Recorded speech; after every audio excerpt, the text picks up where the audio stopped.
And something interesting is happening. This time it's happening with Egypt. Egypt has done certain things in the past that I was criticized for heavily. First and foremost, they have the capacity to take way more action than what they did so far to lift the pressure of the Palestinian people. If we're not going to talk about direct military confrontation with Israel, which they are fully entitled to by international law, like the Palestinian people have the right to resist. Countries surrounding Israel have a right to attack Israel as a preemptive measure because it's a reckless entity committing war crimes, and that has already been confirmed by the international courts, the ICJ and the ICC. Egypt recently struck a deal with Israel. And we constantly talk about the fact that Egypt always maintains this diplomatic tone and what have you.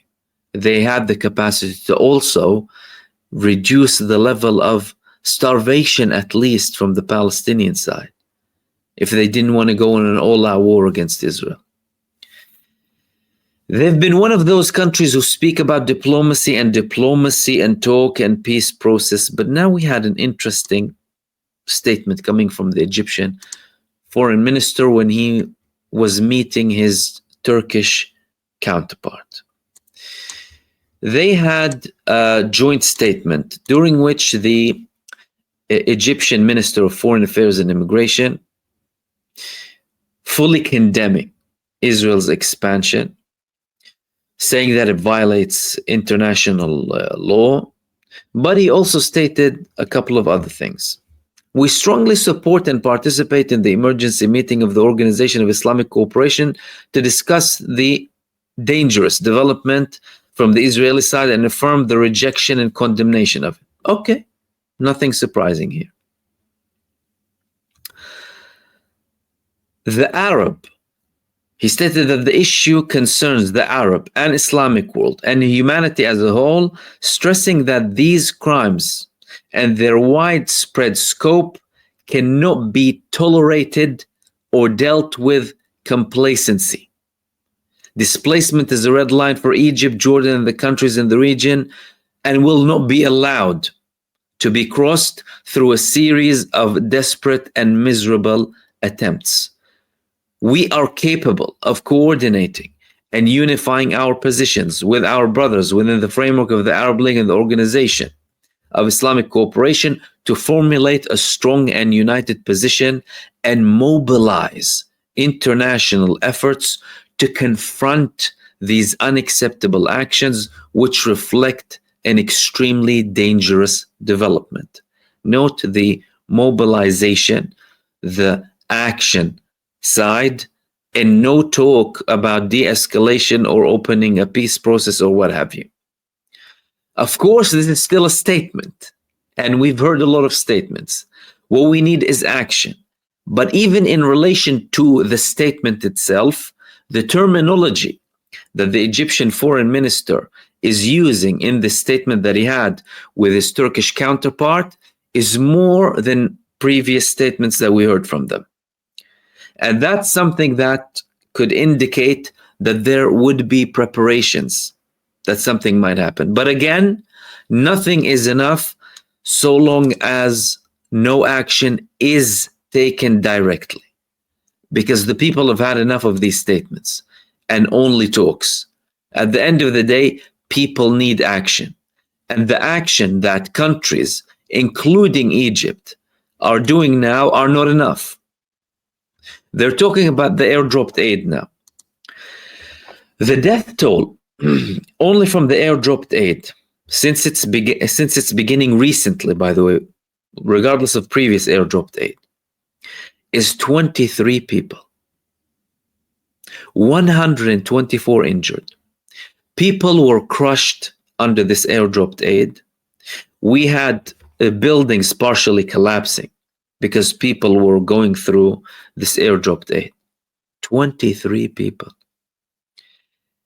They want you to believe that the Palestinian human being in Gaza is a number, is not a human. 23 people dying from airdropped aid, over 1,500 being martyred seeking aid, thousands injured. These are unbelievable numbers. So this airdropped aid that's happening from Egypt, from the UAE, Jordan, other countries too, Britain, Israel itself is supposedly dropping aid too. That is not an answer. That is only a temporary solution that does not address the root of the problem, which is completely lifting the siege and allowing all aid in. The population in Gaza already faced every crime under the sun. The basic things that they need now, and the bare minimum, is all humanitarian aid available and medical aid. Many people are dying because of the lack of treatment, because of the lack of medicines. Powdered milk for infants, medicines. People have been having operations without anesthetics for 2 years now. Imagine. Cancer patients, people who have diabetes, people with kidney problems, with heart problems, with blood pressure, let alone a population facing a genocide. And all of that is deliberate, and all of these are genocidal acts. Israel does that deliberately. And they're cutting off food to take the energy out of the population altogether. Like no sugar even. Recently had a couple of bits going here and there, so that the people don't have an energy. Yesterday I spoke about the biological warfare. 2 doctors in Gaza are speaking about carcinogenic elements in certain food that Israel allows into the Gaza Strip to cause widespread disease. That's biological warfare. And that's something no one should be silent about. Therefore, all of the action that's being done now by these countries as a result of the popular pressure is not enough. But it's happening because of the pressure. Therefore, the pressure must remain there and escalate. Now, so far, from the statements that we heard in relation to this campaign coming from Benjamin Netanyahu inside of the Gaza Strip, it's been extremely shady, and Netanyahu is not publishing and clarifying how he's going to take those steps inside of the Gaza Strip. This adds more speculation to the genuine motives of Netanyahu in full occupation. Clearly, he wanted to keep his government in its current formation up until Israel gets closer to the next early elections in 2026 before he declares any deal that's about to happen. So far, they're talking that about an all-out deal, and that this all-out deal will only be including Hamas disarming and not having any role politically or militarily inside of the Gaza Strip.